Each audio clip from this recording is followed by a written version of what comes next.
to the flag of the United States of America, to the republic for which it stands, one nation, under God, indivisible, with justice for all.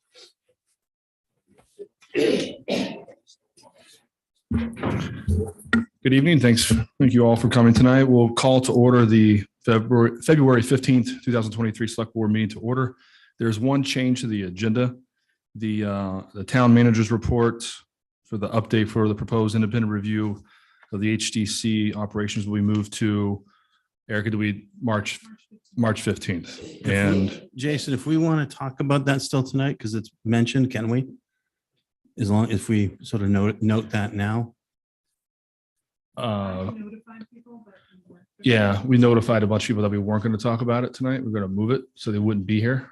Oh, okay. I mean, if you want to, you can. I'm going to wait. Ray Paul can be here, so. Right. Okay. And I had reached out to some of the people that wrote letters that are in your packet, and they all knew that it was postponed. So. All right. That's my only thing of.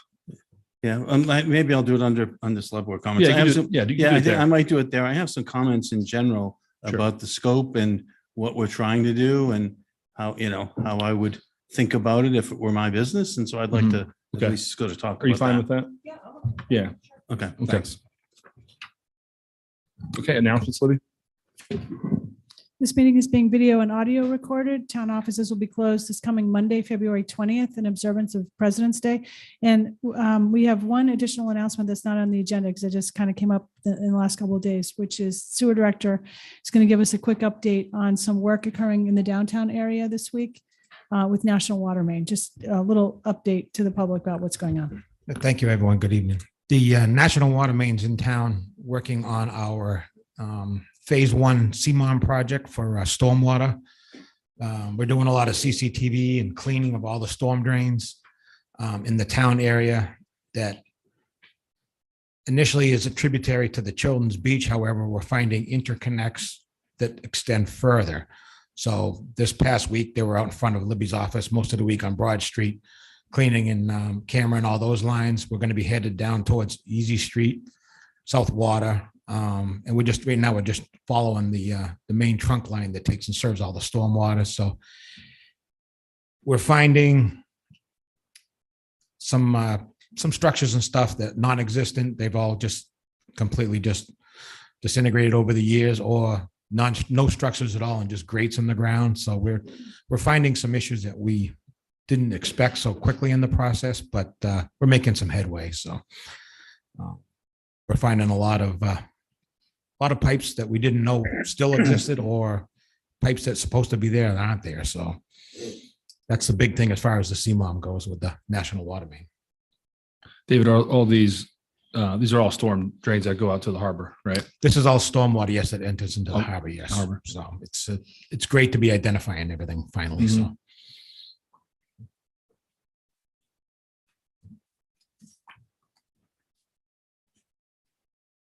Okay, any select board announcements or comments to start off? Matt, did you want to do it at the beginning or the end? I'll do it at the end. Okay. Anybody online have their hand up? Dawn or Malcolm, can you keep an eye on that for me? And Erica, could you keep an eye on the attendees' hands tonight? Yep. A point of order? No, I'm not there yet. Yeah, that's all right. No, it's fine. Follow-up comment from prior select board meetings. We have the public comment about the landfill operations. Thank you. So I just want to respond to a comment that came up last week, and we also have our solid waste consultant, George Aronson, online if George needs to correct anything I've said or make any additions. So the public comment at last week's meeting regarded recently enacted waste ban regulations by DEP. And one thing about the comment highlighted for us the need to improve our communications to residents of how solid waste generated by Nantucket is managed. Because there was some misunderstanding of what is going on at the solid waste facility.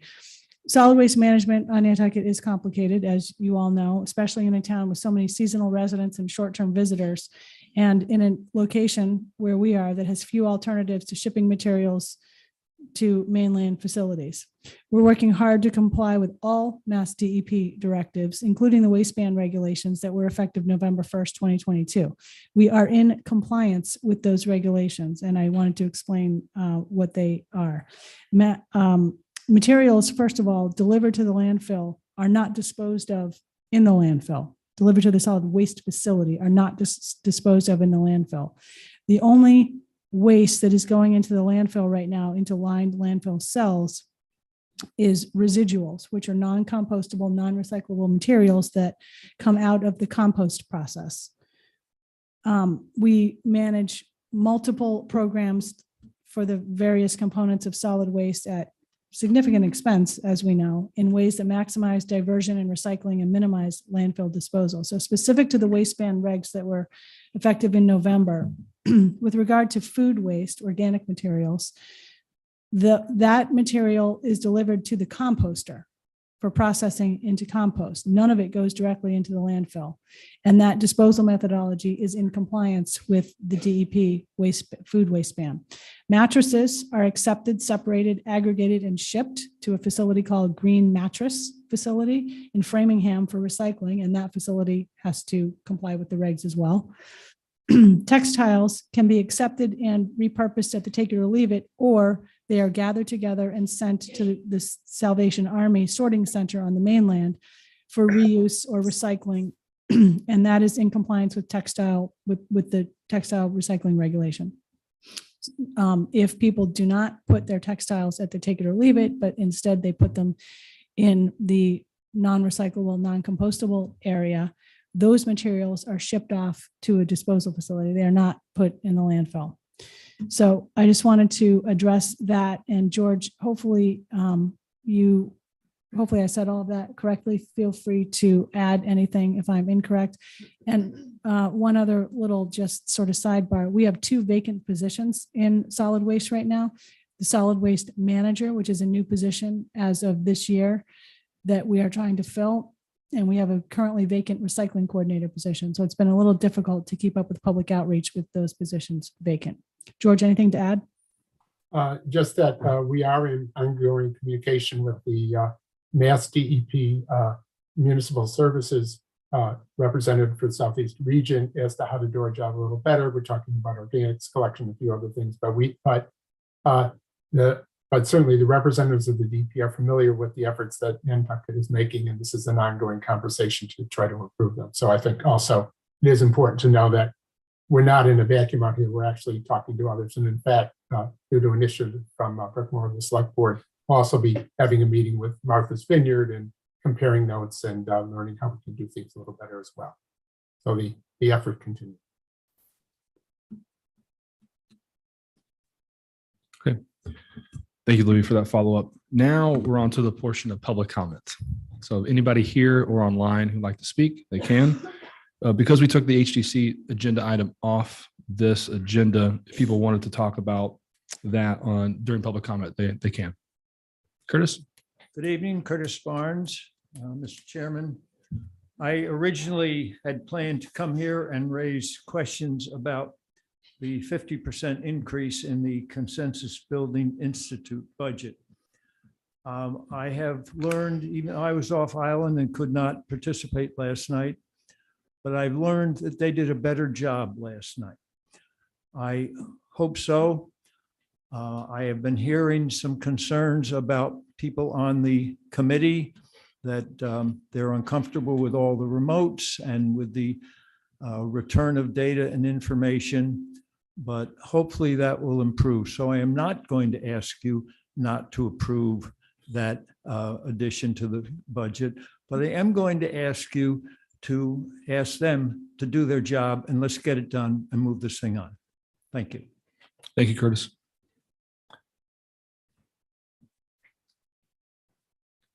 Any hands up online? Okay. Good evening. Good evening, Chairman Jason and the Select Board. My name is Kathy Baird, Gloucester Street. All I want to do is actually ask a question. There's been, I get a lot of questions through Nantucket Together, basically about the short-term rental registration portal. People are concerned. They want to comply. The law went into effect 1 January.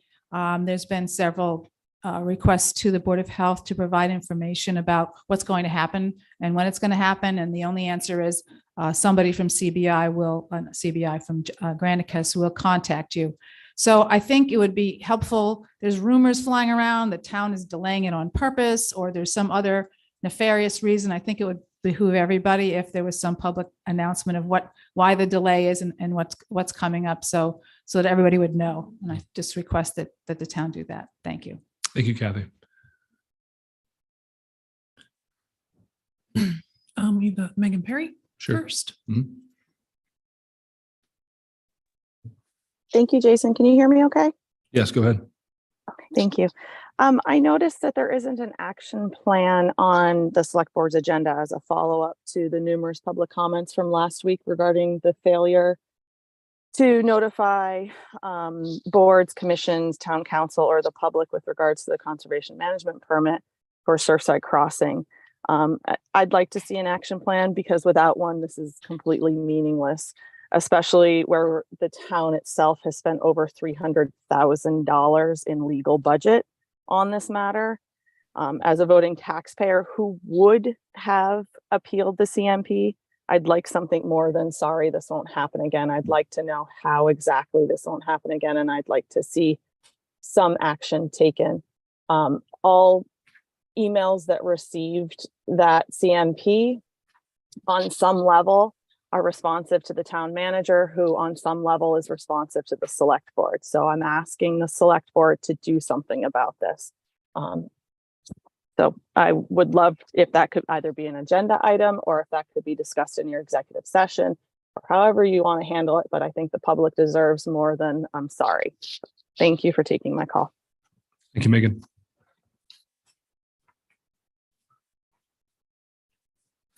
Hillary Rayport. Hi, good evening, everybody. I know that the topic of the independent review of the HCC has been postponed to March 15th, and I really appreciate being able to know the date. So thank you for that. And I'm very grateful that its discussion will happen when HDC leadership can be there. I do just want to emphasize that it has been 6 months that the HDC, the NHC, the advisory board members, community members, and both island nonprofits dedicated to preserving historic structures have been asking this select board to reappoint the advisory boards because they are so important. The commissioners, the plus staff that supports them, just can't spend the necessary time with each application, more than 2,000 every year. And the staff and the commissioners can't view all the projects in the various neighborhoods. And this is why the advisory boards are necessary. And they really can't serve the community effectively unless they're official boards. So I know that at the November meeting, some of you expressed that the advisory boards could be just as effective as private boards, but we've had a little bit of time to see how that's playing out, and we're seeing in practice that it's just not the case. So I know there'll be more consideration of that when you are able to deliberate the topic. But I just wanted to take this opportunity during public comment to ask a favor, which I think will benefit everybody and really help to kind of get people out of any entrenched positions that we might be backed into, and have a conversation really for the benefit of, just deepening understanding, because the HDC serves all residents of Nantucket. It serves everyone who visits or cherishes this island. It doesn't just serve itself, and it doesn't just serve architects. And this select board is just an agent stewarding the historic district.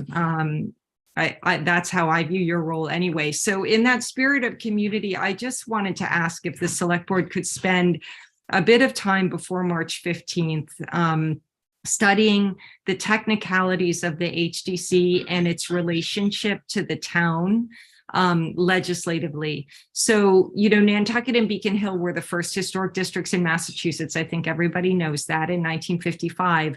And they were both organized under home rule. And this predates the Massachusetts General Law, Chapter 40C, which is the general enabling legislation for all historic districts. So as a result, we on Nantucket often take extra time to analyze how our special act makes us different from the majority of local historic districts in Massachusetts, which all save Beacon Hill and Nantucket, all the others are organized under 40C and we're not.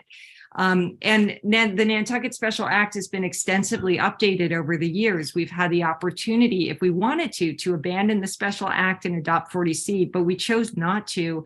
And I know there are people sitting up there who know more than I do why we didn't abandon it. But for whatever reason, we've kept it. And that does have ramifications for independence of the HDC relative to the town. So I hope that we can consider all the information that has come forward, given that we have a little bit more breathing room till March 15th. The legal technicalities were perhaps too much to have happen just in a meeting tonight. So now we have the opportunity and to be very careful. And I think people very, very much care and are being very generous with their time. So my specific request is if maybe the right people could carve out some time for town council to speak with the Anderson Krieger attorney that was retained by the Keep Nantucket Real Fund, just as a matter of professionalism and attorney courtesy, to maybe see if there is anything there that's important for protecting the distinctive qualities of our HDC. And I hope you'd maybe consider having that happen, because I know that attorney would be willing to spend that time, obviously, for the benefit of the town as a gift. Thank you. Thank you, Hillary. David? Thank you, Mr. Chairman. David Gray, again, Sewer Director. This is just something outside of the CMON. Starting on Monday, we're going to be switching from C Street on the Force Main project over to Lily Street. C Street is pretty much complete.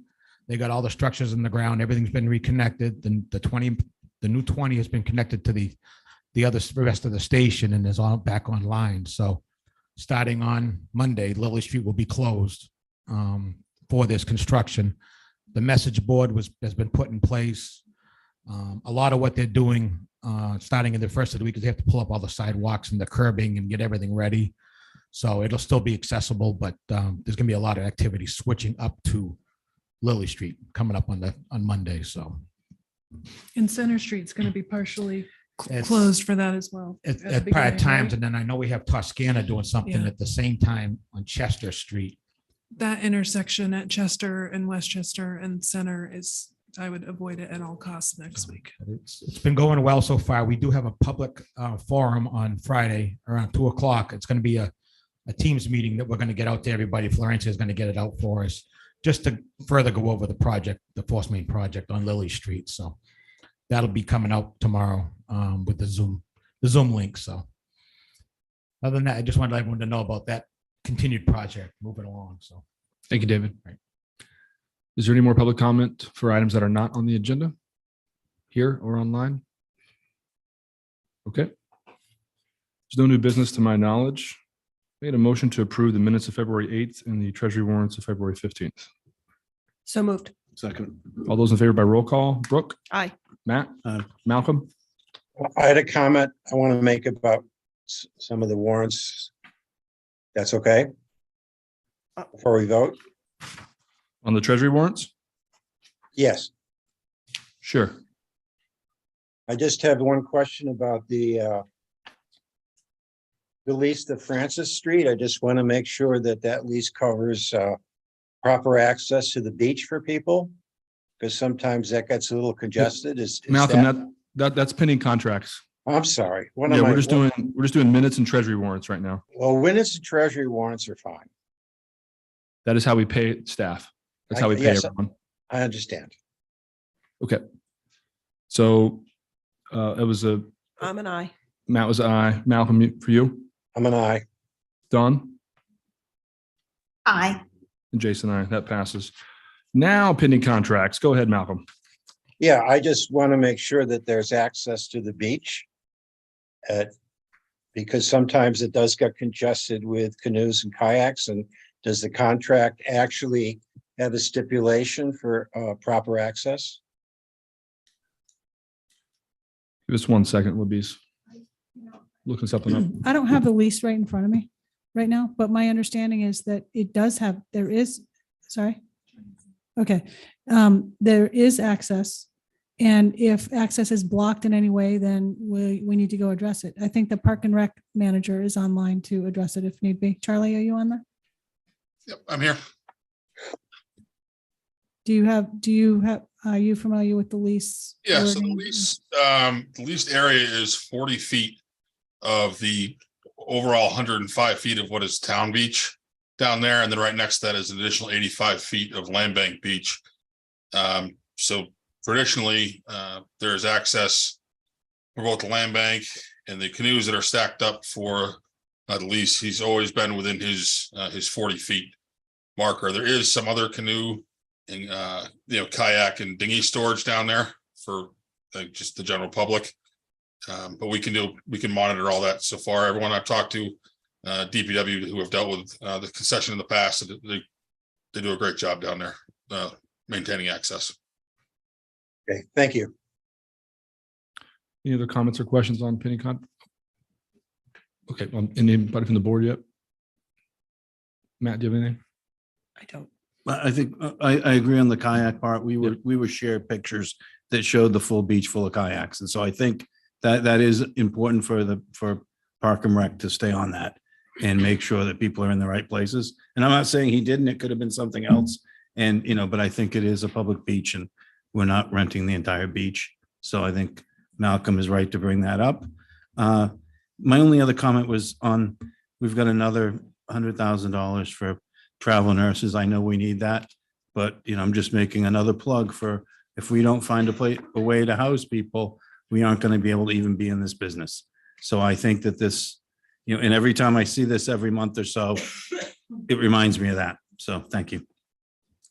Thank you, Matt. Eric, you said somebody was on the line. Yeah. Oh, Malcolm. Mr. Chair, I have one more comment, just Sure. back to the increase in the contract that Curtis talked about for consensus building for additional 40,000. Could we just explain to the public what that 40,000 is for? So it's just not, again, we increase numbers in contracts and sometimes don't really explain why. Brooke or Libby? So the request for an increase for that contract was because the process is taking longer and the number of meetings in the contract were set to be exceeded with the special town meeting timeline and the delay in collection of the data. So there are additional meetings scheduled, and that's the expansion of the work.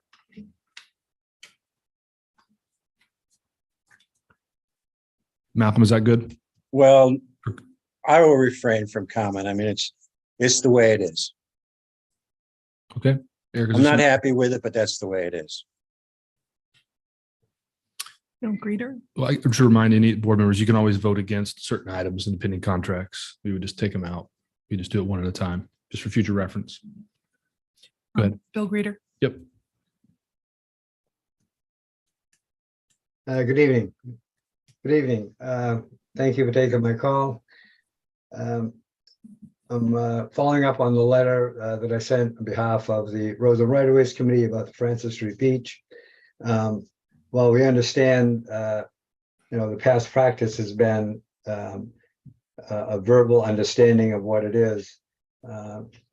Our charge, the Roads and Right-of-Ways, charged by you, the Select Board, is to preserve the access to these public lands and beach, including harbors and whatever.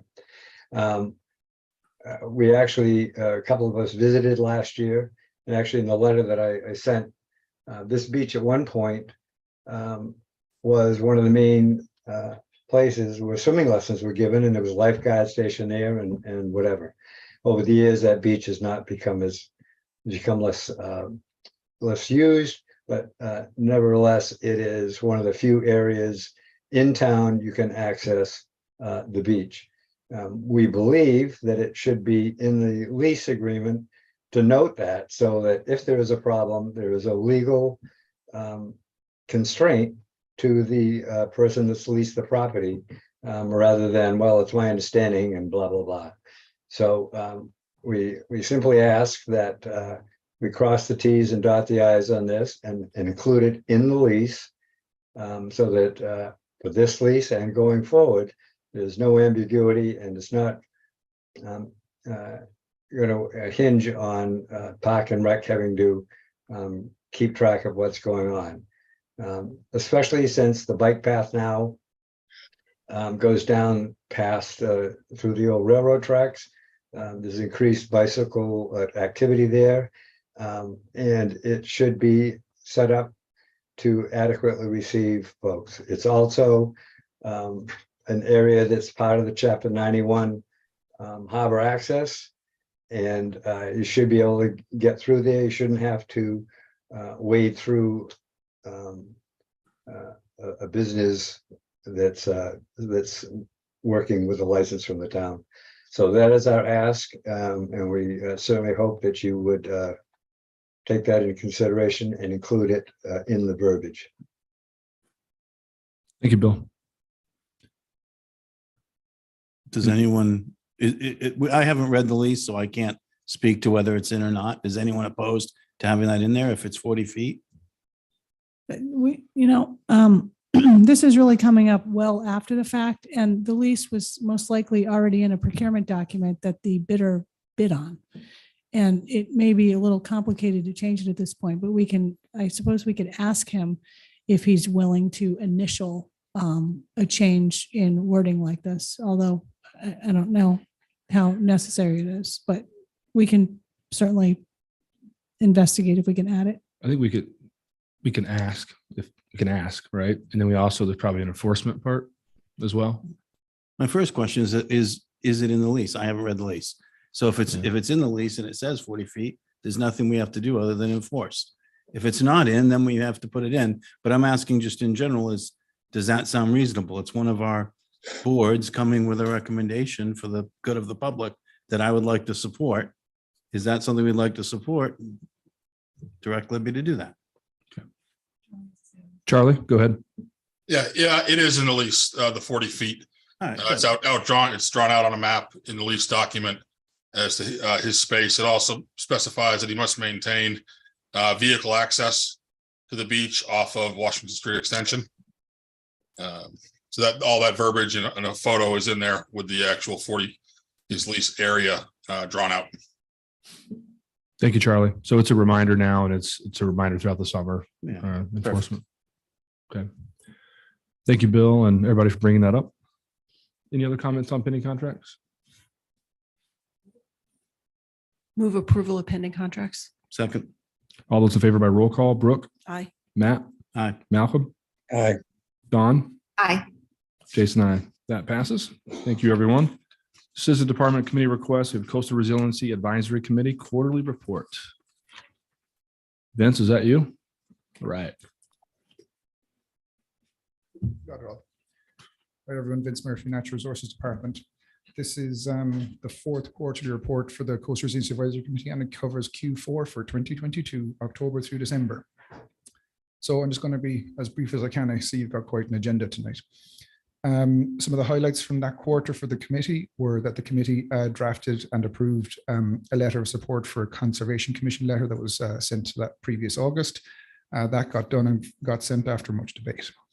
The Coastal Resiliency Advisory Committee also had a special speaker from the Nantucket Historic Association to look at some of their flood adaptation methods and what they looking to do for some of their sites, particularly the Whaling Museum, for the sake of an example. Some of the main things that the committee wanted to do in this quarter was to look have a 1 year on kind of overview of where each project stood. There are 40 projects in the CRP. Effectively, 2 are now complete. Something in the which are the Coastal Resilience and Sustainability Departmental Working Group, and the other one is the Shoreline Change Monitoring Program. I have a bit more on that one too. The Shoreline Change Monitoring Program took about a year to develop, and now results from that are now on the town website and showing erosion and accretion zones, are almost exclusively erosion zones all around the island. South Shore, East Shore. We've recently established new ones on the North Shore at Dionis, and we've gotten permission from other organizations like NCF to study some of their properties like Co2. So wonderful data coming through there. Of the projects that are in the CRP, 2 are complete, 19 are at various stages of development, and 18 remain to be started. For the first year of the CRP, we consider this quite a good start. I recently gave a different update to the committee on Tuesday about this. In the last few months, there has been even more movement on projects since, but that's for the next quarter.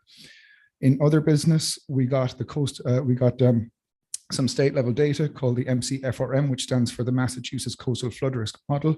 That is now on the town website, on the town GIS system. And it shows flooding probability in terms of percentages for present day, which is the year 2020, and for 2030, 2050, and 2070. And then you can turn on various layers on the town GIS system and see it in relation to various properties and various facilities and various public amenities. The committee has 2 requests to put to the select board.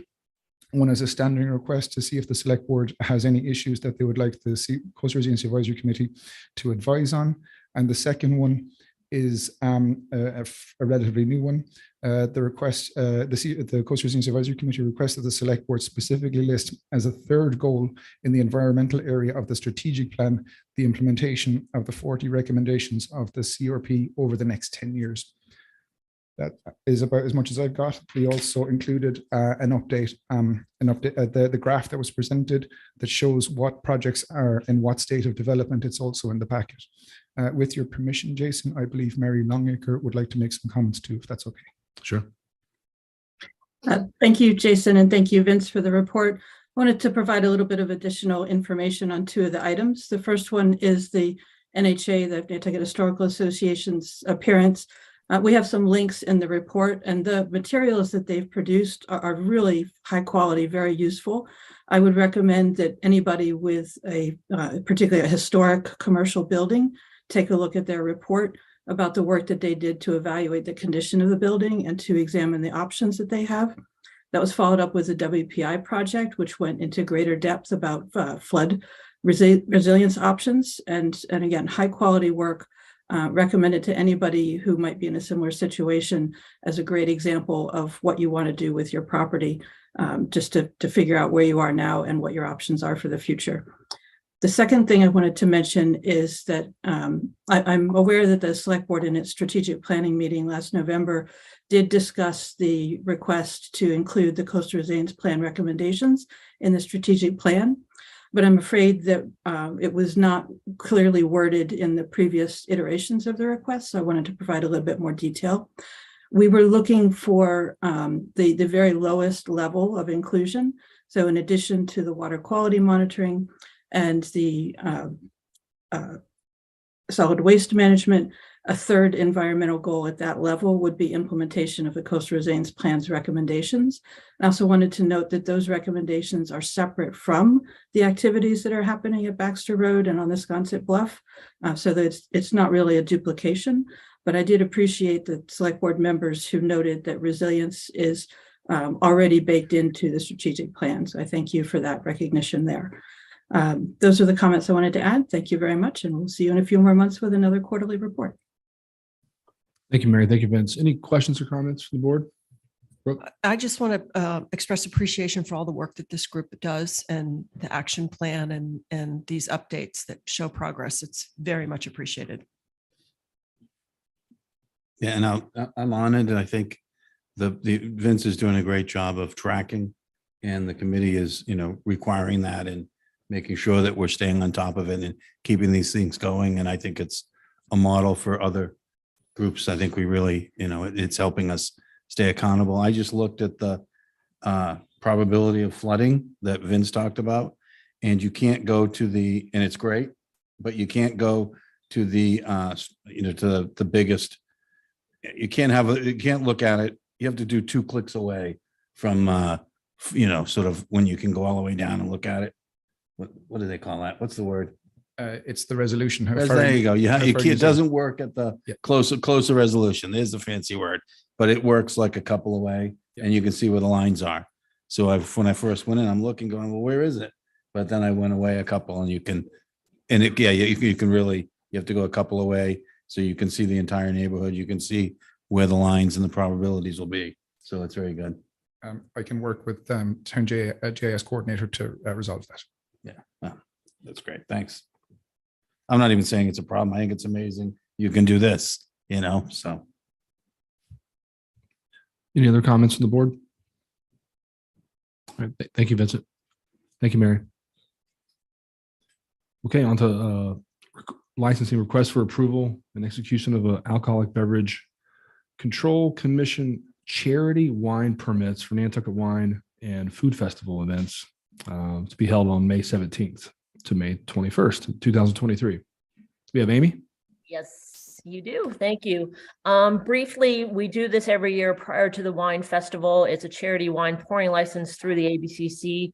What it is only a qualifying charity can obtain these license, which allows for the sale and consumption of donated wine only, which they receive through the wine festival. The event being held at on-premise Section 12 license, which this is at the Nantucket Hotel, and the White Elephant require a letter from the licensee acknowledging the receipt of that donated wine, which we have included. So this is a qualifying charity.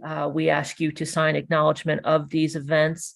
It will then be sent to the state for final review and investigation of the event. And if there's any questions on Wine Festival or any of this, please let me know. Any questions or thoughts? Or this isn't a public hearing, so it's just an approval of the board. Just a quick question. I noticed that there's different private home events. Are those going up, or is it just the events that are at, they're having, 12 people, 40 people at private homes? Do they have to be approved, or are they nothing to do with this? Correct. So what this is for these charity wine pour permits, where the wine festival gets wine donated from various sources, from wine companies and such, and they can only be used at a Section 12 licensed premise, which the private homes are not. The private homes receive a review and 1-day pouring permit that we do for event type of or events. So it's separate from this. I got it. Thanks. Anyone else? Malcolm or Don? Okay, pleasure of the board. Move approval. Second. All those in favor by roll call. Brooke? Aye. Matt? Aye. Malcolm? Aye. Don?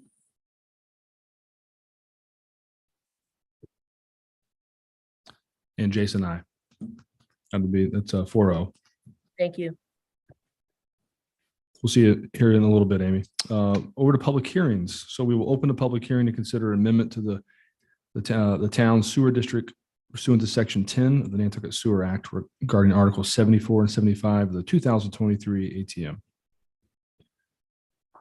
Who do we have to walk us through any questions? Is Roberto on? Is Roberto on? Well, does the board have any questions? It could just be a quick. Just to explain a little bit, the Sewer Act requires that amendments to the sewer district can be approved by the sewer commissioners, which is the select board. However, they also require approval by town meeting. So we've developed this process ever since the Sewer Act was enacted of a public hearing for any potential sewer district amendments that are coming up at town meeting. There are 2 articles in the warrant relating to this. One is town sponsored, one is citizen sponsored. Both of them are being recommended for inclusion in the sewer district. So therefore positive motions. And they are all in a needs area. So they're already calculated into the capacity of the Surfside Sewer Treatment Facility. And we would propose to be added And you'll probably just most likely confirm this in your comments when it gets to that point for select board comments on motions.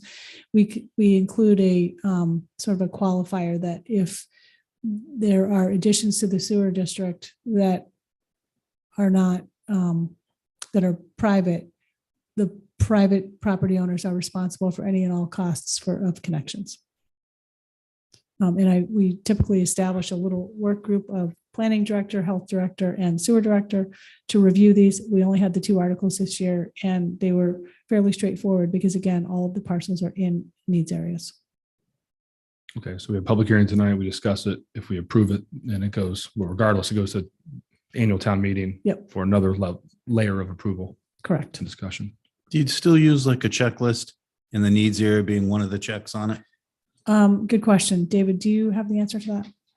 Because prior we would get a copy of that. We had gone away from the checklist at one point, and we were using more of a flow chart that kind of showed the needs areas, especially these needs areas, are of high priority because of the nitrogen levels. So these were pretty easy for us to take and come to a consensus on. Both all the ones on Vestal Street, Hummock Pond, and then further down on Hummock and Millbrook Road. So we met as a group and came up with our solution here. And Yeah, there's a lot of wetlands there, so I understand that. Oh, yeah. But I Really think the wet. importance is a lot of times it's people are like, well, I'm right next to the sewer. Why can't I have it? Well, if we followed that logic, eventually everything would be sewered. And there's a lot of the island that doesn't need to be sewered. It has, it has the right sand and the right ability to not, and we don't have the money and the capacity to sewer the entire island. And so I think that we have to be careful. That's why I asked this question, and it's why it has to go to town meeting, is to be careful that we aren't, making a mistake and doing something that's going to really hurt us in the long run. And we're very cautious that anything in the needs area from the 2014 and the 2004 CWMP is what we follow religiously. So these all fall into those areas. So one of the interesting questions with this is that I haven't really had an answer to, because there's always the argument, well, we need to do this because it's for an environment. But the reality is, once we do this, we can have more hardscaping, more buildings, more everything. And we really haven't done a study to see what that impact is, on those areas and, of the other pollutants that come out. So it's not, I think it's 50-50 in my mind, whether it really is a positive. So it's interesting. So I think that's, until we know that precisely, we have to be very careful, around certain areas. And that's something that we're going to be looking very closely at coming forward with sewer, stormwater regulations, et cetera, is the hardscaping and the non-pervious. Right. And because it's not just, everyone thinks it's just nitrogen. There's a lot of other things that are really bad, as we're learning with PFAS. There's a lot of things that are bad that are, that are impacting. And so we have to make sure that we're not doing something we think is good and actually it's turning out to be the other opposite. So, thank you. Yeah, to follow up on what Matt said, I'm curious about what the potential change in intensity of use is at the Pumpkin Pond, at the Millbrook Road property. It is an event space. It's used as an event space, and I'm curious whether that changes, to Matt's point, the intensity of use once it's sewered. That was a zoning. I mean, that's something that Andrew would have to give you a little bit more clarity on that. But just to add a little bit to that, the capacity of the treatment plant was developed with full build out on all parcels. So whether or not most likely there wouldn't be a full, I guess I can't really speak to that, but I don't know that an event space would cause more capacity at the treatment plant than a full build out of the entire property. And It's like I said, it's a very, cautious to have a balancing point there. And I know that Marty is here from the Pumpkin Pond, if there was any other questions, but our calculations for the flows at the plant do calculate for the entire build out of the lot if it was just all residential. Yeah. Where any kind of activities like the events has a less of an impact on the facility than if there was 60 bedrooms, so. Yeah.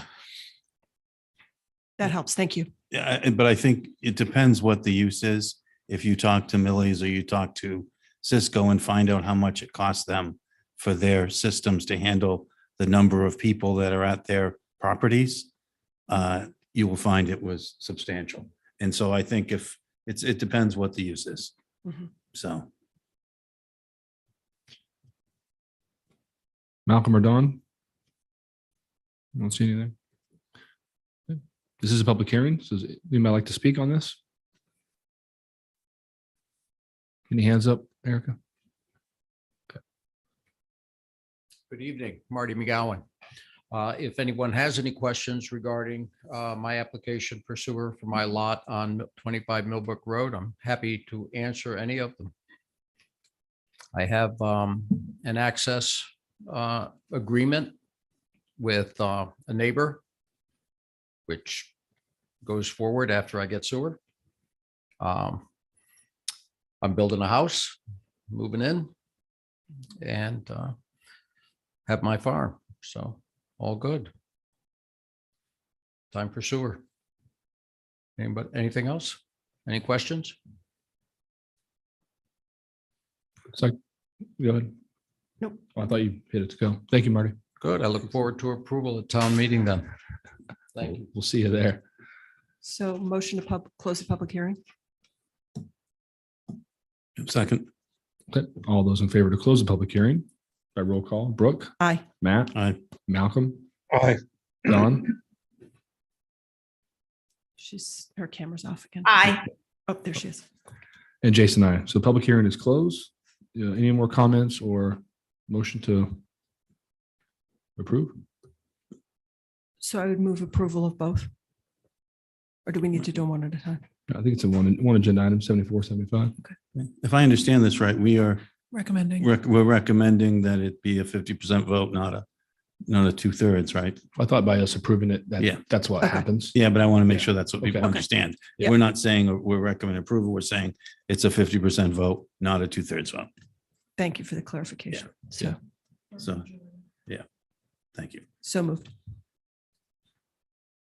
there a second? Second. All those in favor thank you by roll call. Brooke, Aye. Matt, Aye. Malcolm, Aye. Don, Aye. Jason, aye. That passes. Next public hearing is, we'll open a public hearing to consider a utility petition from National Grid, Nantucket Electric Company. This is Highland Avenue. Do you have somebody online? You have Tim Leifert from National. Hi, Tim. Good evening. Can you hear me okay? Yes, go ahead. Tim Leifert, National Grid Electric, 100 East Ashland Street, Brockton.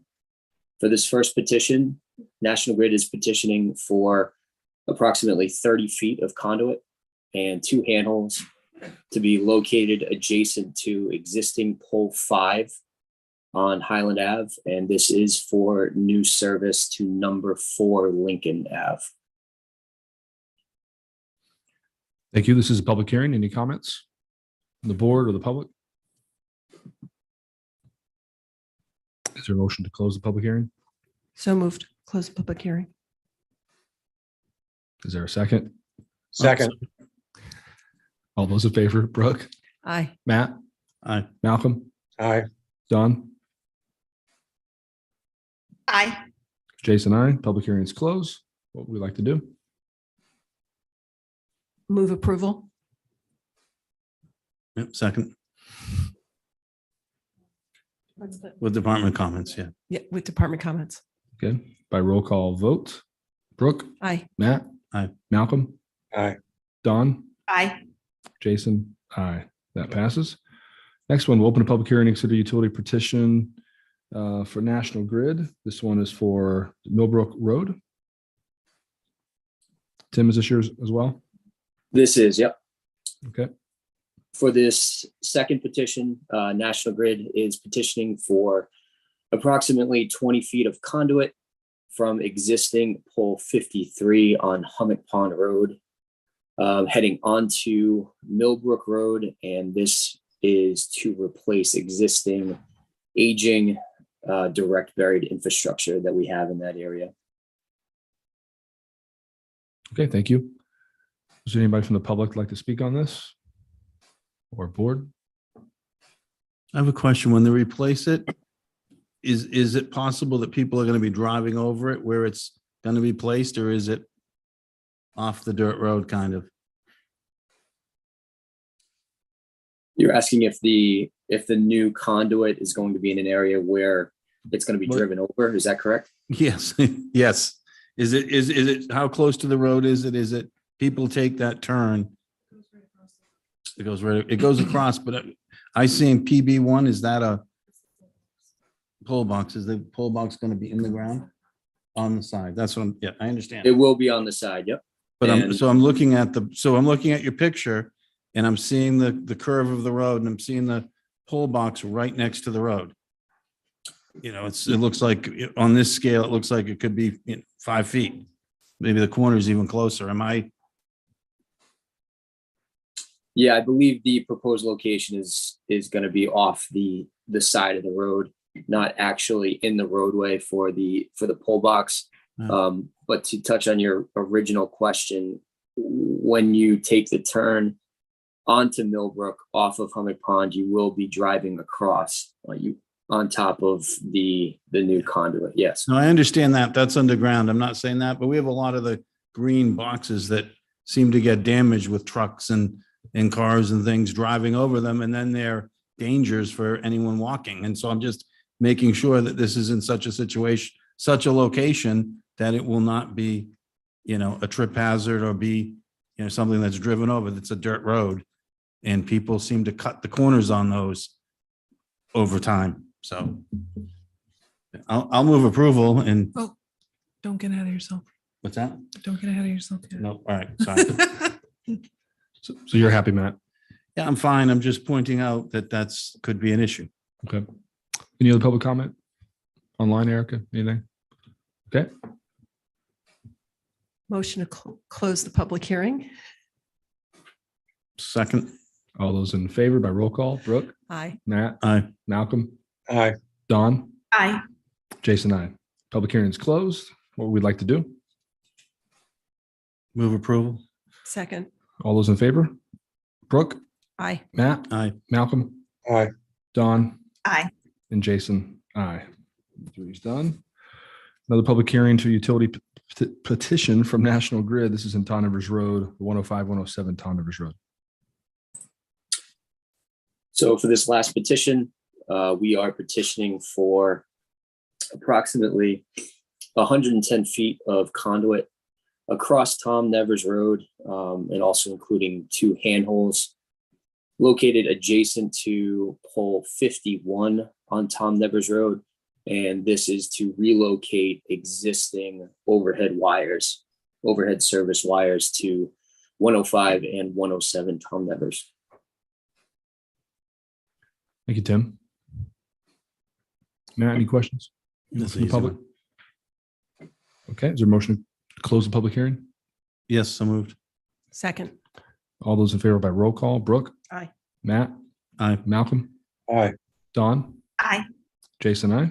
Public hearing is closed. Pleasure of the board. Move approval. Second. All those in favor, Brooke, Aye. Matt, Aye. Malcolm, Aye. Don. Aye. Jason, I. All right, one more public hearing for utility petition. This is from Verizon, and this is in 262 Madaket Road. Do we have somebody here for that? Yeah, thanks, Tim. You're all set. We have James Del Toronto from Pike representing Verizon. We can hear you, but it's really low. Really low. I'll try and speak close to the microphone. Is this a little better? Barely. Could barely hear you. Barely.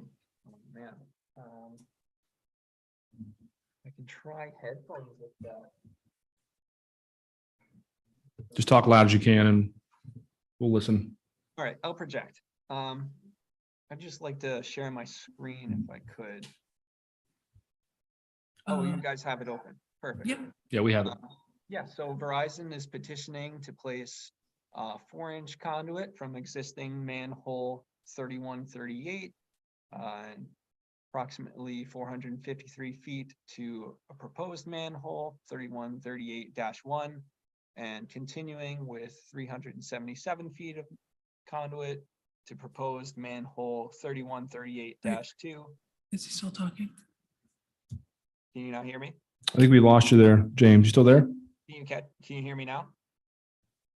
Hello? Last thing we heard was 453 feet. Okay, can you hear me right now? We have no volume from you. No volume.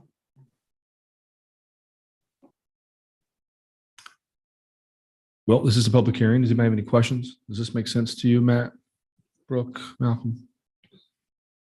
It's a long way. Is there anybody with their hand up?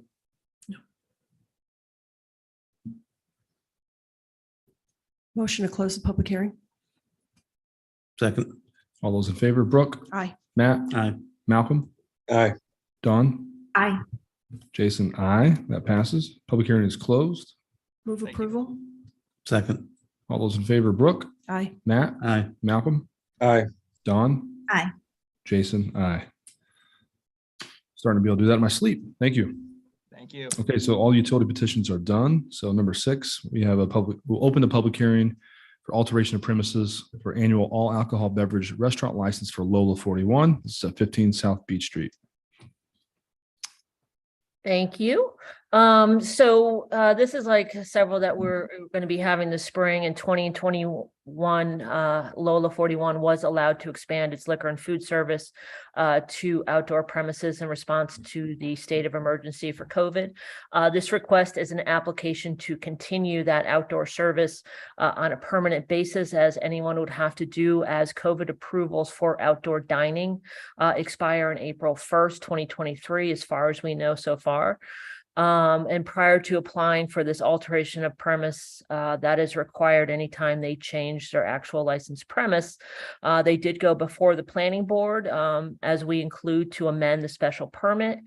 If approved by the select board and the ABCC, we will add these conditions to part of the permanent license. And that condition is, which is going across, I think, most of these cases, is that it is approved that the applicant shall be afforded flexibility to redistribute the seating configuration between the interior and exterior of the premises, provided the total seating capacity of 89 seats is not exceeded. So this has been pretty consistent across the board with these rulings. So I'll leave that there if there are any questions. Thank you, Amy. Matt? Yeah, I have a question, Amy. So I understand the seating capacity will stay the same. Will the capacity for the building, the number of people in the building in these recommendations stay the same too? Or will that increase because there's more square footage? No, the policy here has been on several of these is that 89 is the total occupancy, seating occupancy for the restaurant license premise, and they're allowed to redistribute that number. So, we have cases where they're just going to push more people outside on nicer weather possibly, or they'll have more. So they can't, it's not an increase. They're allowed to have this additional space. And they also, in this ruling, are allowed to have the tent up for longer than 30 days. They're allowed that additional exception as well. So it's pretty standard what the occupancy is in that interior space and what the total occupancy is. Did that answer that? It does. Yeah.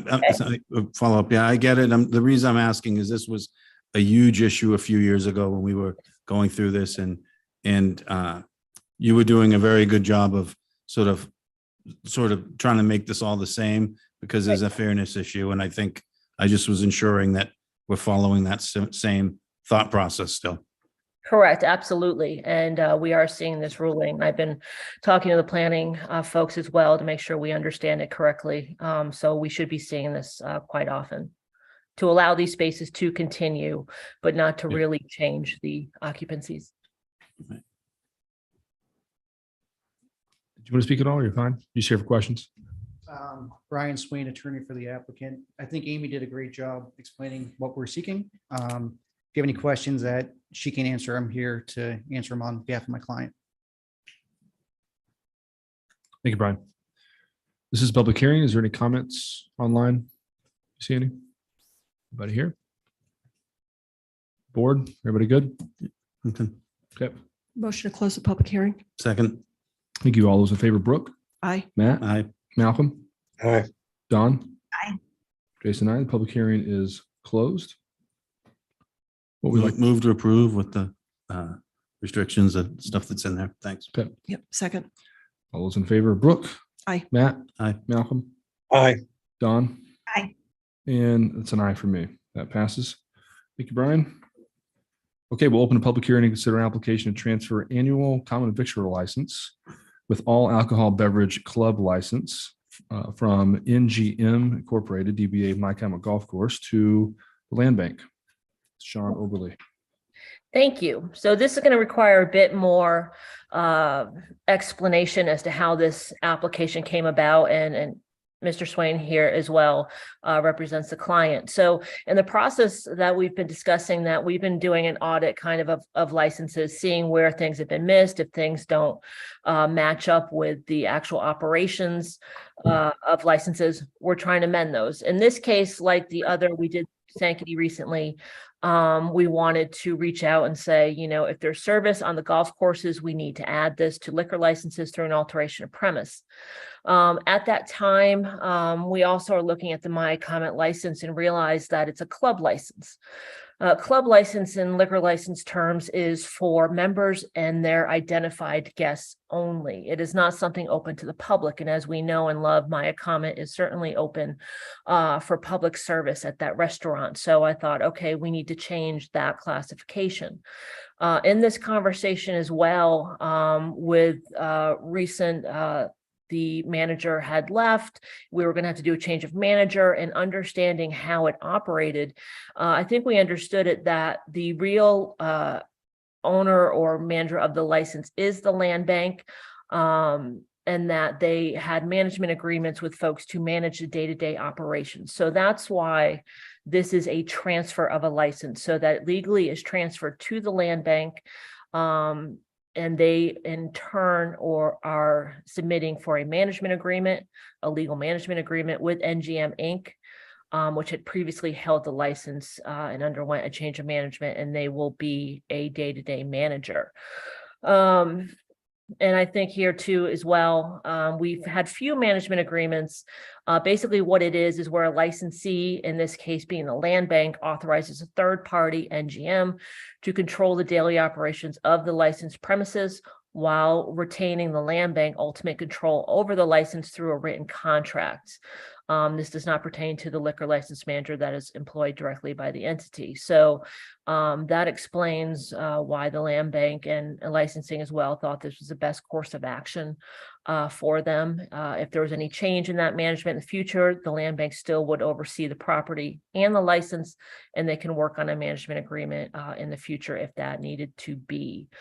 Again, we are talking about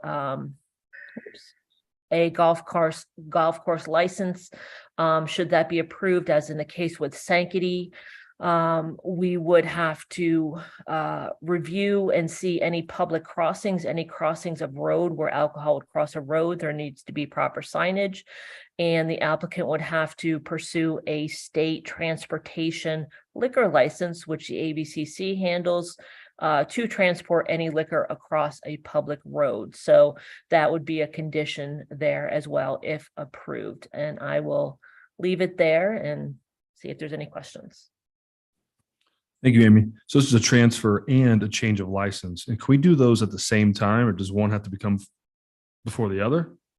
Yeah, we are allowed to do so. When you do a transfer, it's similar to a new license where those options are available. Any alterations at that time to the operations, as you'll see on the application, alteration is checked as well. So, and you know, you have a new manager that comes with a transfer similar to a new license. So yes, any sort of change to the existing operations is allowed at this time. Yeah, I just didn't know if we could do it at the same time, if one had to become before the other. Yep. No, Separate it up. correct. Okay. Any questions or comments from the board? I just have, when we did this for Sankey, I think I was a little confused. So the permit for the service of liquor service on the golf course is issued to the golf course and they run a cart, right? A beverage cart. So this doesn't directly, it's about them actually selling or allowing people to get liquor on the course. It's not the same. And because I know a lot of people buy drinks in the bar and take it out on the course as well. So that transportation thing about crossing the road applies only to their cart that sells liquor. Yes, generally, yes, as far as, and I think I included the golf course advisory there. And I'll let Mr. Swain answer any questions as far as their plans to do so. But they understand that they do have a golf cart or any service on the course that has to cross. They have to be the ones, yes, because they would hold the transportation permit through the ABCC. So that would be something issued to the licensee in order to transport that as well. And I would defer to Mr. Swain if they have any plans for that or any of their members crossing any public ways. Hi, for the record, Brian Swain, attorney for the applicant. And what Amy's referring to in terms of the transportation permit is really between the clubhouse and the third hole where West Miacomet goes through. That's a public way, and to serve alcohol over, you have to have a transportation permit. That's issued by the state.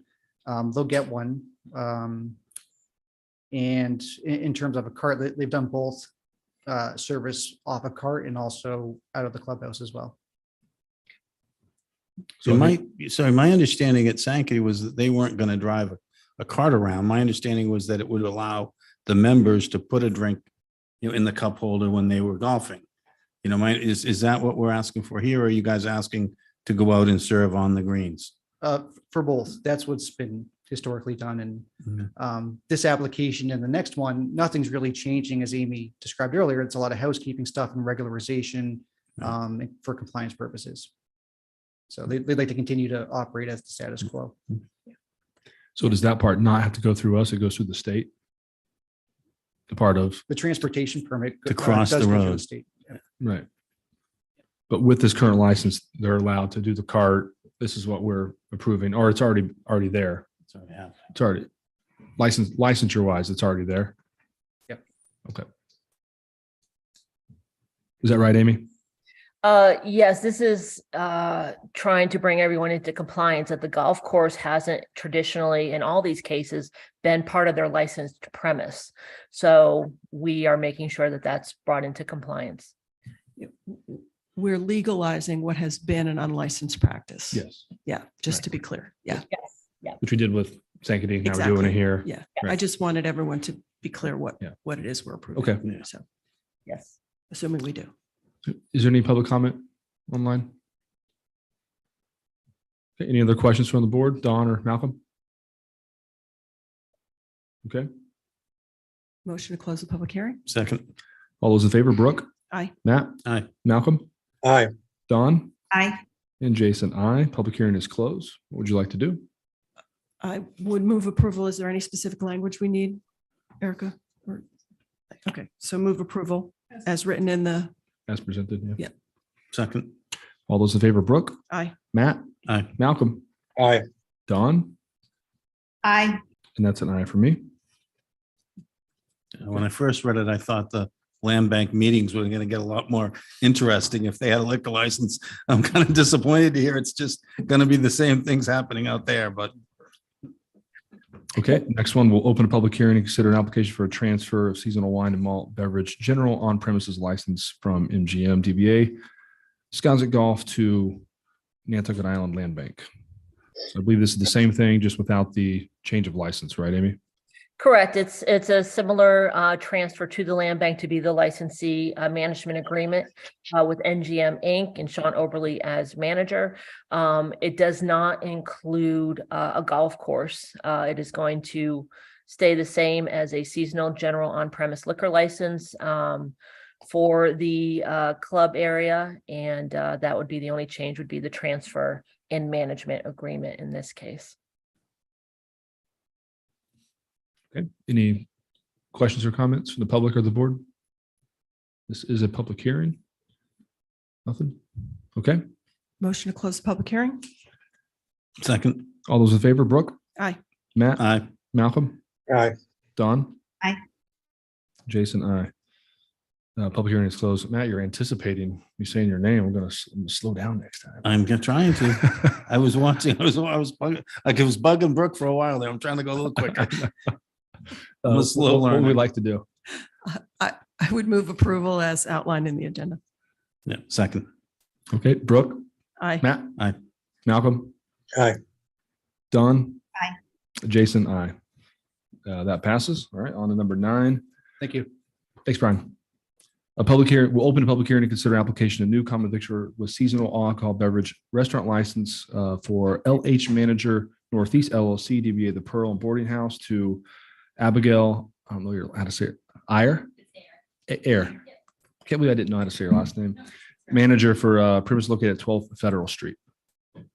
Great, Amy? thank you. As you said, this is an application for a new restaurant license at this location. The licensee, the former operator, the Boarding House Inc., were not renewed by a vote of the board on March 16th in 2022. The licenses themselves have not been active since the season of 2021. So we're here to talk first about the new common vicular with seasonal all alcoholic beverages restaurant license. This is the same type of license that existed before. And several comments here as well. As we know, when we do a new liquor license, whether you're approving or denying a license pursuant to MGL 138, Section 23, they prefer the board's decisions be based on a number of 5 factors. I'll review quickly. 1, the appropriateness of a liquor license at a particular location. Obviously, in this case, it's in the downtown historic district with walking distance of majority of the restaurants, and has been a licensed restaurant for, I believe, over 40 years now. The next one being the number of existing dispensaries in town.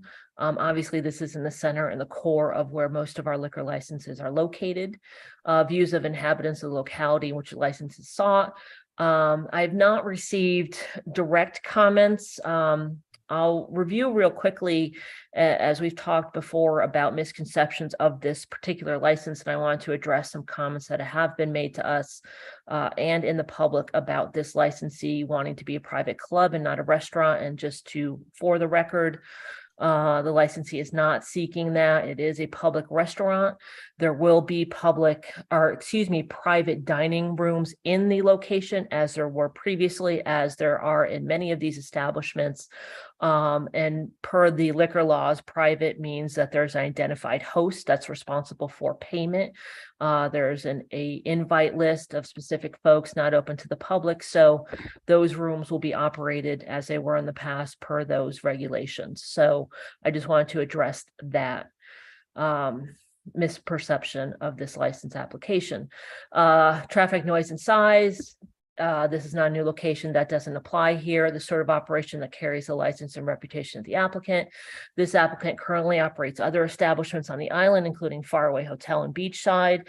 Also, Abby Air has experience in the island and is excellent to work with, very responsible, and I have no concerns with her management at this property. I want to say that there is no other, like we had talked about, no other major changes to the licenses. I can in a minute have Abby address any of the renovations that are cosmetic and per building codes. I don't believe there's any significant alteration to the premise. One other thing to address, there was questions about whether or not this would be included within an MCD with Faraway in that area. So we had a full meeting with planning, myself, licensing, the owners, attorneys, and all of that to discuss the operation and determine if there was requirements in this case for a special permit or planning board review. And it was found that there was enough of a property line distinction between the two. It did not qualify. So that was not necessary. And I will stop there and leave it to you for questions or for Abby for further explanation. Abby. How are you? I don't have any questions or. Okay, does anybody have any questions for Amy or Abby? No. Is there anybody with their digital hands up, Erica? Okay, I think it's, I was going to ask Amy, is this pretty much the exact same licensure wise as was there before? With the previous owners? Yes, yes. I think we've, updated the premise description, but it's nothing significant. I just like a little bit more specific descriptions. Seasonal patio. So yeah, there's the license type is exactly the same and the description is very similar. Okay. I kind of have one question. I doubt you're doing this, but so you were saying you can rent out an entire room, private room. One person is in charge of paying for it, correct? Correct. Could you say you can only use that room if you you pay us X amount a year? Is that crossing the line to becoming truly a club in part of your restaurant? Well, so the only way, no, I mean, that private room would have to be available to anyone that would want to have a private event. What actually happens in reality, I think my understanding, and this is personally just from talking to folks that have been approached in the restaurant business, you have a large number of investors in a lot of these locations. And I'm sure those investors expect a reservation, when they want it. And that's just typical everyday operation. That's not a private club. Certainly, if we start to see practices that seem to exclude the public in any sort of way, we would certainly bring that up with the ABCC or the select board. So we just have to allow for the operation, see how that goes, but it should be available for anyone who wants to be able to rent it at a time. Yeah, that makes sense. Yeah. And I know that's not your intent. I'm not saying that's their intent. I'm just asking, is there a loophole if someone was trying to do that? And we have to understand, is that happening? And what would the impact be on the island if that starts to happen? Right. It happens in Aspen, it happens in parts of New York. I mean, it's a sort of a thing that we're heading toward that we have avoided to a large extent. And I think it's, important that we still avoid that. So If that happened, Matt, Amy would hear about it in a heartbeat. Oh, And I'm sure. This Yeah. island, nothing really, can't sneak around. Completely. So thank you. I want to be clear that this is a understanding that we've been hearing for a year now and have, the applicant has been responsive every time. I have contacts within the group that are great, that have worked on Nantucket, that get back to me constantly. So we're in pretty constant contact. So everyone can be assured that we're certainly addressing these issues with them pretty consistently. Okay. Anything you guys would like to say? You good? Okay. Any board members? Don or Malcolm? Go ahead. Motion to close the public hearing? Second. All those in favor? Brooke? Aye. Matt? Aye. Sorry, just so funny. Malcolm? Aye. Don? Aye. Jason, aye. Okay. See, I'm averaging them out. I was slow at the beginning and I'm fast now. So All right, so we'll open a public hearing to consider an application for a new non-live. Wait, we you need to vote. you have to vote. Oh my gosh, you're cracking me up, Matt. It's throwing me sorry. off. Okay, what would we like to do? So I'd like to move approval of the license with a determination that it's not detrimental to the spiritual activities of church. Second. Okay, all those in favor? Brooke? Aye. Matt? Aye. Malcolm? Aye. Don? Aye. Jason, aye. That passes. Okay, now we'll open the public hearing to consider application for a new non-live entertainment license for LH Manager Northeast LLC DBA The Pearl and Boarding House Abbey Air Manager located at 12 Federal Street. Thank you very much. And this license application for an entertainment license is pretty much exactly, except with a little bit updated premise description. As we had previously, I put a sample of what that license would be. Non-live, meaning obviously just streaming, pre-recorded background music and television allowed. We've kept it with both restaurants and bar area, the conditions being similar to existed before, allowed until 1 a.m. All entertainment obviously must end at that time. The location for that is both restaurants and bar area, amplified music, speakers indoors only, no outdoor speakers allowed at the boarding house location. That's exactly the same that had existed previously. Thank you, Amy. Any questions or comments? This is a public hearing. Nothing. Anything from you guys? No? Okay. Motion to close the public hearing. Second. All those in favor, Brooke, Aye. Matt, Aye. Malcolm, Aye. Don, Aye. and Jason, aye. Pleasure of the board. Motion to approve as presented. Second. All those in favor, Brooke, Aye. Matt, Aye. Malcolm, Aye. Don, Aye. and Jason. That passes unanimously. Thank you, Abby. Thank you, Ricky. Thank Welcome you. back. Town manager report is moved to, for the update on the HCC operations. That is moved to March 15th. So we're on to select board's reports and comments, request for endorsement of timeline for the November 7, 2023 special town meeting. So starting with the date of the town meeting, which you already set a week or two ago on Tuesday, November 7th, working backwards is how these dates kind of have come up. And so going back up to the beginning, you've already scheduled the special town meeting. You would hopefully endorse the timeline tonight. The warrant would be open for a very limited amount of time for non-town articles, which is consistent with how we've handled special town meeting warrants in the past. So there's some dates for that. There's times for the board to review potential warrant articles in the event there might be other warrant articles you would want to put on. A FinCom public hearing on any citizen warrant articles, more review. The short-term rental work group articles would be due to the board by July 12th. And that assumes the articles would already have been reviewed by town council. And then at the following meeting, July 26th, the work group would review the proposed articles with the board. I worked in a little extra time if needed. The board would adopt the warrant mid-August, forward to the FinCom, go through the whole FinCom review, public hearing process. Planning board motions are going to need to be done if there are zoning articles, which I expect the short-term rental work group one would be. And then so on and so on until the conclusion at the special town meeting on November 7th. Couple of notes: citizen warrant articles require the signatures of 100 registered voters. No special sessions with town council are included here. That is only for the annual town meeting. And there are a few Wednesdays in June and July in which there are no board meetings. Oh, I see. I actually made a mistake on that. July 26th, there is no board meeting that day. Is that right, Erica? I think I made a mistake on there. And that's what it says here, but Yeah.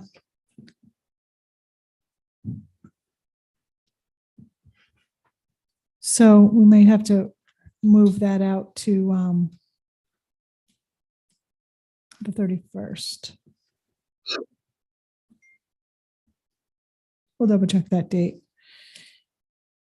And so that's it. I reviewed this with my group of town officials that need to be involved in the planning of town meetings and didn't really hear too much back from anybody. But the ones I did hear back from, I worked their comments in. So if we endorse it, we can just endorse it with that change. Yep. And we'll get it posted online and get it to the work group. Libby, can you remind me for special town meeting, if there's any financial articles, it's 3% quorum or 5%? Appropriations at a special town meeting require a quorum of 5%. 5%. Transfers require a quorum of 3% of registered voters. But nothing else needs a quorum of any percentage. Nope. Yep. Okay. Any comments or thoughts on this for the board? No, I've been deep in this. I'm good. Okay. Does everybody feel like shaking their heads endorse? I can't see Don and Malcolm, but you okay to endorse? I'm good. I'm good. Need a motion, Libby, to endorse? I think endorsement is Okay. by consensus. Everybody said yes. and we have received a letter and with some suggestions, and it's good to hear what Curtis was saying today. We want to make sure that we support this group and get there, and make sure that we have a positive. I know Brooke is there, but make sure we have a positive article with plenty of support to bring forward and not, so anyway. Yeah, and this timeline really works in an opportunity for public outreach and input as the short-term rental work group comes to its final output. So I did this learn was good. today, oops, sorry. No, go ahead. No, I learned today that NARAB was unanimous in getting their data and supporting it and funding it. So they're full on board, making sure there's transparency. So, I think we're sort of getting over some of the hurdles that we've had, or this group has had. So it's great. Great. Okay. Committee reports and comments. So I'll just follow up on short-term rental work group. The procurement process is in development for the independent data analyst that the town is going to hire to aggregate the data from NARAB and other sources so that there's full transparency on all the data that's been collected by different organizations and presented. And so it's analyzed and reviewed in full and then used to, the scope of work includes the questions that the short-term rental work group has, or the things they want help answering with, or that they think data will help them answer as they move forward in their work. And so that process is happening, and hopefully the town's analysts will begin working sort of crossover with the completion of the NARAB. So we're going to try to expedite the timeline as much as possible in that process. But having an independent review of the data for the short-term rental work group and for the perception that a set of eyes that is on it that's independent, I think is critical to the process as well. Great. Anything else? Matt, I know you have some comments. Yeah, just, what was going to say? Well, we talked about crack today. Crack met a couple days ago, went through a lot of things that we heard earlier today, which is great. I think one of the things that is becoming clear to me is that we need to get started on the sort of, what it was said, like the zoning issues and the, those types of issues. We have to start kind of working on those. I read an article from Oahu, and, they look at transfer of development rights and et cetera. That is a way to have people buy the rights from areas that are disappearing, and they direct them to area, that are, they know the houses are moving, and they are able to sell their rights to a receiving area, which is somewhere that we want more density. And so it's a way to fund. This happens in Hawaii. They're working on it. It happens on some of the rivers where there's flooding. And so, and it happens in other municipalities.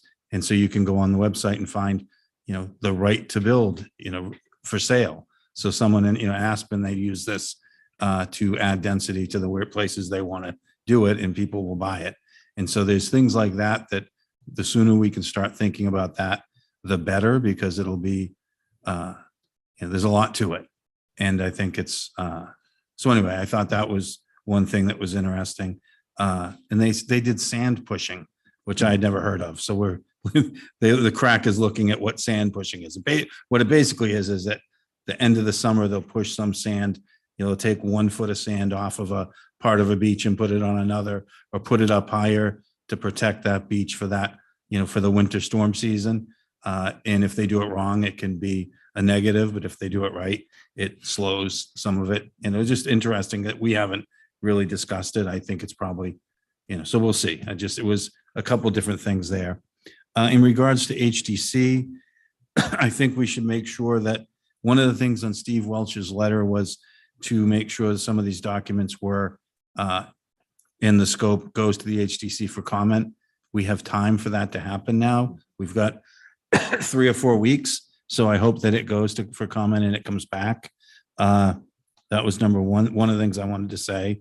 The other thing that I was struck by reading it is sort of like, there's a question like, who is the owner? Who's the boss at HTC now? Is it Ray? Is it Andrew? Is it Holly? Is it Libby? It's kind of one of the problems I think we have is that this is, everyone's overwhelmed. Everyone's really busy. And I think some of this is, I think the staff is overwhelmed. I think the board that is working is overwhelmed. And I think, so that is one of the things that has to be clarified is who's responsible, who does the buck stop with ultimately? And I think that, so that is missing in that scope. And it's part of, I think, the problem we have now. I think it's, sort of part of the issues, some of the issues that we're having now is that, too many people are in charge. That was just a general comment. There was a camp report recommendations in there that were really good. And I think, again, none of those will be successful unless there's somebody spearheading and owning it. I think part of what's that's good with crack is there's, a competent, solid, owner in Vince who's is staying on top of this on a daily and weekly basis. And we need, HDC is just as important and it needs, the attention. Some of the best practices that they're talking about now, I just don't see them as best practices. I don't see them as realistic. When I look and you say, this person has a minute to comment and 3 other people can comment for 30 seconds and then we're going to move on. That to me doesn't feel like a way to operate public comment and a public process on something that's so important. One suggestion that came from I think it was Boston, the historic commission up there was, you're allowed to split it up. You can do 2 boards. You can have one board reviewing this and one reviewing that. Why don't you do that? And so I think things like that need to start being thought about, and so, and I want to make sure that we are doing it, so for the overall good of the HDC and preservation for the island, and not because the HDC want it or the staff want it or whatever. It shouldn't be to make it should be, for the total good. And I think that's a little of that. I think that's there, but I think there's some things that we need to make sure we follow through on. That's all. Mr. Chairman, Yeah. I don't want to prolong it because I know it's not really technically on the agenda and it is a board comment, but I really feel compelled to mention that we do have a competent person at the HTC. It is Holly Backus. Okay. And there've been some prior comments, I guess, about some of the staff at the HTC that have not been very appropriate. And in terms of their qualifications and certification requirements or certification credentials for the position. And I would say we have an excellent employee in Holly, and she's really trying to get things done with the HTC. Some of the problem here is that we have an elected board that doesn't need to report to a staff person. The Coastal Resilience Advisory Committee is an appointed group that kind of does have to report to a staff person in a way. They can be easily unappointed, but elected people can't be easily unelected. So it's a bit of a different situation. I see what you mean about an owner, Matt, for sure. And I think that needs to be sort of squared away. But as far as I can tell at the moment, it's the preservation planner who's. Okay. I'm sorry that I didn't realize that. It seems unclear to me at times. I know she has other functions. And I think that is, if that is the person, then that is the person who should be giving recommendations. And that is the person who should be bringing this to the board and having the board's comments. And she should be answering to her board as much as she's answering to us. Yeah. And I feel like there's a disconnect when I hear, the board speaking and I hear the staff speaking. I feel like there's a disconnect right now that we need to bridge. And that, so we have to find a way to do that. It won't work if either side of this doesn't buy in and wants their way. We aren't going to ever solve this. So I think that we have to find a way to, and if the report that's given is viewed as this is a report that, all the things Holly wants and it's none of the things we want, it won't work. In the same way, if it's the other way around, if it's, this is all the stuff that the board wants and none of the stuff that the staff wants is considered, then we are not going to succeed. So somehow we have to bridge that. That's my point. If you're talking about this draft scope of services, I think the whole point of one of the agenda item that will ultimately come to you is for the board and the HDC and all other parties involved in this to comment on the draft scope. And Holly has commented, and I think the HDC she's working to get it in front of them. Yeah. And I think that would be great. So I'm sort of probably stating the obvious, but Thank you, Matt. Any other comments from the board? Mr. Chair, Yes. I had a lot of comments in HGC, but I will defer those. Yeah, One Malcolm, thing let's just I'm- make sure that you don't comment on what Matt was saying, because then we're deliberating. We can't do that. No, I'm not, Okay. not going to I'm say. just anything reminding about us. what- I wanted to comment too, but I didn't. Yeah, well, I've got a lot of them I'm not going to say, but I have something that has not been brought up, but was brought up earlier, that there's some dispute about the ability of the HDC to make appointments. And I would suggest as someone, I think, at the beginning of the public comments mentioned that maybe the two lawyers in this period of time should get together and resolve their differences.